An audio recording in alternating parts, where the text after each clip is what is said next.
Hi guys, perhaps in a case of ask and you will be given, environmental campaigner Feargal Sharkey issued an angry statement following a meeting he had with Ofwat and the Environmental Agency over the current state of English waterways. As we know, water companies in England have been making massive profits since privatisation and handing a lot of that over to their shareholders. Some are in debt up to their eyeballs and continuing to ask the taxpayer for more money. Rivers, lakes and beaches have become no-go areas due to the pollution. So first listen to Feargal and then the new Secretary of State for DEFRA, Steve Reid.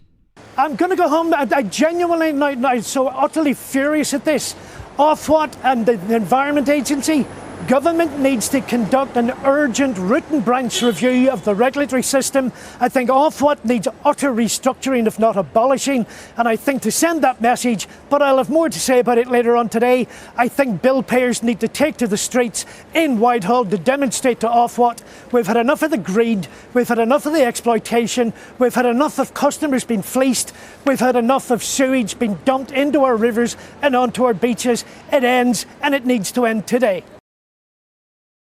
I have just come out of extensive talks with water companies.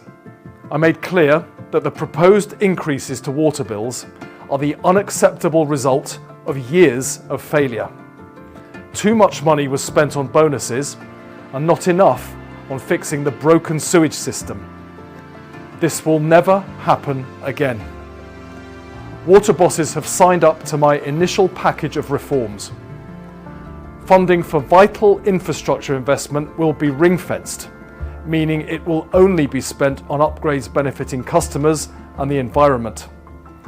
If money earmarked for investment is not spent, companies will refund it to customers. It won't be diverted for bonuses or dividends.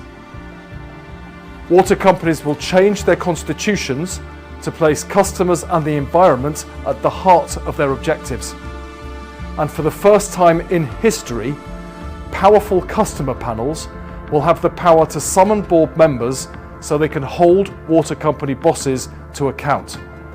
These are just the first steps in my plan to reform the water sector. For too long, water companies have let the public down. That will now change. So this is good news. You know, the Tories were doing absolutely nothing, allowing these companies just to pump raw sewage and other effluent into rivers and lakes. So this is a first step, it seems. And I think, you know, it should be commended.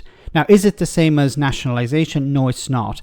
One of the reasons given for against nationalisation of water companies in England at the moment anyway is the amount of debt that they have. The government would have to take on that debt. This is not like the rail companies who have contracts that come to an end that they would be nationalised. The water companies have massive amounts of debt that they have piled up, and of course that money has been given to shareholders.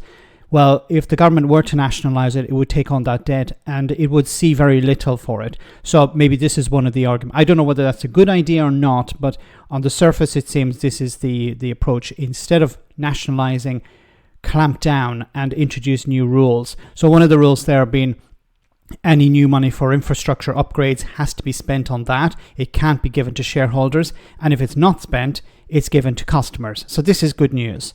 A change in their charter or a change in their constitution. I'm not sure how much of an impact that will have, but the final one, of course, being customer panels. This seems like a good idea because at the moment, the only way these water companies can be held to account is through select committees. We've seen a number of them where water bosses are brought before Parliament and grilled. So this could be something like that. And this, of course, would be much more positive than the current status quo. So is it nationalisation? No. Is it something positive? I think so, at least at the moment. Will it result in raw sewage not being pumped into rivers and lakes? Probably not at the moment, but hopefully this, as was pointed out here by Steve Reid, is the first of many steps.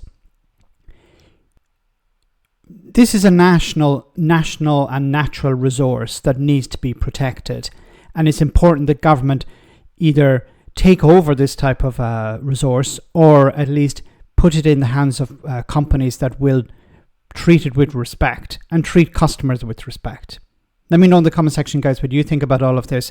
As always, your comments are greatly appreciated. Thanks a lot.